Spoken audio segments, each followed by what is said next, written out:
হ্যাঁ, এই মুহূর্তে সবশেষ তথ্য যেটি সেটি ৩ জন যে নিহত হয়েছেন তাদের স্বজনরা এখন এসেছেন তাদের মরদেহ নিয়ে যাওয়ার জন্য। পাশাপাশি যে 2 জন নারী আছেন তারা আহত অবস্থায় এখন চট্টগ্রাম মেডিকেলে চিকিৎসা নিচ্ছেন।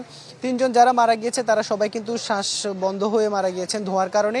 এবং যেমনটি বলছিলাম আসলে বৃহস্পতিবার রাত এবং শুক্রবার হওয়াতে কিন্তু এই যে প্রাণহানি এবং ক্ষয়ক্ষতি সেটি অনেক কমে গিয়েছে, যে কম হয়েছে। কারণ মানে রিয়াজউদ্দিন বাজার এলাকায় এতটা গেঞ্জি পরিবেশ যে এখানে কিন্তু আসলে হাজার হাজার মানুষ একেবারে ছোট্ট একটি জায়গায় বেশ কয়েকটি মার্কেট এবং শত শত ব্যবসায়ী প্রতিষ্ঠান একসাথে, যার কারণে এই যে বৃহস্পতিবার রাতে সবাই বাড়িতে চলে গিয়েছিল, যার কারণে এই যে প্রাণহানি এবং ক্ষয়ক্ষতি কম হয়েছে। এবং এই যে যাদের স্বজন হারিয়েছে তারা এখন এই মুহূর্তে চট্টগ্রাম মেডিকেলে আছেন এবং তারা তাদের যে স্বজনকে হারানোর যে বেদনা সেটি এখন তারা বলছেন। এবং যেমনটি বলছিলাম ফায়ার সার্ভিস কিন্তু যে দীর্ঘ চেষ্টার কারণে আগুন যখন নিয়ন্ত্রণে আসে তখন আশপাশে 2-3টি মার্কেটে মোটামুটি আগুন ছড়িয়ে পড়ে।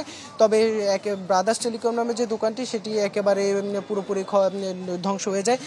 এবং ব্যবসায়ীরা যেটি বলছেন, ফায়ার সার্ভিসও যেটি বলেছে যে ভবনগুলোতে কিন্তু আগুন নিয়ন্ত্রণের জন্য বা নির্বাপনের জন্য যে প্রয়োজনীয় ব্যবস্থা সেটি কিন্তু আসলে একেবারে রাখা ছিল না। তবে তুলনামূলক প্রাণহানি এবং ক্ষয়ক্ষতি কম হওয়ায় ব্যবসায়ীদের যে কষ্ট সেটি কিছুটা কম হয়েছে। ইবেন, ধন্যবাদ আপনাকে আমাদের সঙ্গে যুক্ত হওয়ার জন্য। দর্শক, চট্টগ্রাম থেকে যোগ দিয়েছিলেন আমাদের সহকর্মী ইবেন মীর। নগদের কাছে সব গ্রাহকই প্রিয়, তাই তো সারা দেশে ক্যাশ আউট চার্জ সবচেয়ে কম।